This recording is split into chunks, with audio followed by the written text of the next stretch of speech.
ይሄኛው ጤግሮስ ትሬዲንግ ይባላል። ወደ ኦሮሚያ ወጣቶችና ስፖርት ቢሮ ሄዶ እኔ ጤግሮስ ትሬዲንግ እባላለሁ፣ ብርሃን የተባለ ሱቅ ከፍቼ ለኦሮሚያ ወጣቶች እሰጣለሁ፣ ሱቅ አልከፍትም ላለ ደግሞ መኪና ከቻይና አስመጣለታለሁ፣ ታክሲ እየሰራ ይኖራል። ስለዚህ የኦሮሚያ ወጣቶች በየዞኑ ያሉ ቢሮዎች ላይ እንዲያሳምኑልኝ ስራልኝ ይለዋል። የኦሮሚያ ወጣቶችና ስፖርት ቢሮ በየዞኑ እየዞሩ ዞኑ ላይ ያላቸው ቢሮዎች በጠቅላላ ተነስተው ኑ ወጣቶች መኪና ይመጣላችኋል፣ ብርሃን የተባለ ሱቅ ይከፈትላችኋል ብለው አሳምነው። እንግዲህ ይሄ የመንግስት ቢሮ ነው። ጤግሮስ የተባለው ድርጅት ወጣቶቹን እንዲበላ ያደረገው የመንግስት ቢሮ ተባብሮ፣ ለዚህ ውለታቸው ቻይና ሄደው ጉብኝት አድርገዋል።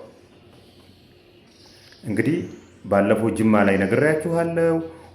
አዲስ አበባ ዙሪያ ላይ፣ ሸገር ከተማ ላይ፣ ሐረርጌ ላይ፣ አርሲ ላይ፣ ደብረ ብርሃን ገብቶ አማራ ክልል ደብረ ብርሃን ገብቶ ጭምር እንደዚህ አጭዶ የወጣ ድርጅት ነው።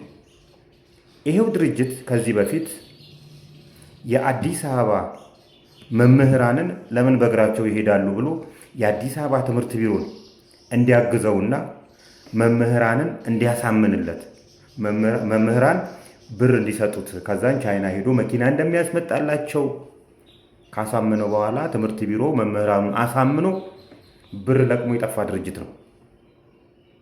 ከዛ በኋላ በእርግጥ የአዲስ አበባ ትምህርት ቢሮ ከዚህ ድርጅት ጋር ያለኝ ሪሌሽንሺፕ አቋርጫለሁ ብሏል። አሁን ላይ ጤግሮስ ትሬዲንግ የለም፣ ጠፍቷል። የኦሮሚያ ፍርድ ቤት ከሀገር እንዳይወጡ የሚል እግድ አውጥቷል። ጅብ ከሄደ ውሻ ጮኸ።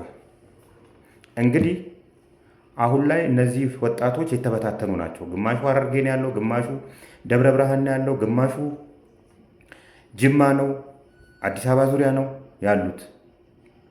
እንደዚህ ከተበታተኑለት ደግሞ ያው ጥንካሬያቸው ስለሚጎል ለሱ ምቹ ሆነ። ስለዚህ ባላችሁበት እንደራጅ፣ ባላችሁበት ከተማ ላይ እንደራጅ።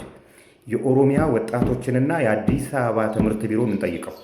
ቢኮዝ ለዚህ ወንጀል ቀጥተኛ ትብብር ስላደረጉ እነዚህን ሰዎች፣ እነዚህን ኃላፊዎችና እነዚህን መስሪያ ቤቶች እንጠይቃቸው። ሂርና ክሪፕቶ እንደሚለው ነው የመጣ ነው ልናናድዳችሁ ሳይሆን ልናባረራችሁ ነው። ይቀጥላል ጤግሮስ ትሬዲንግ።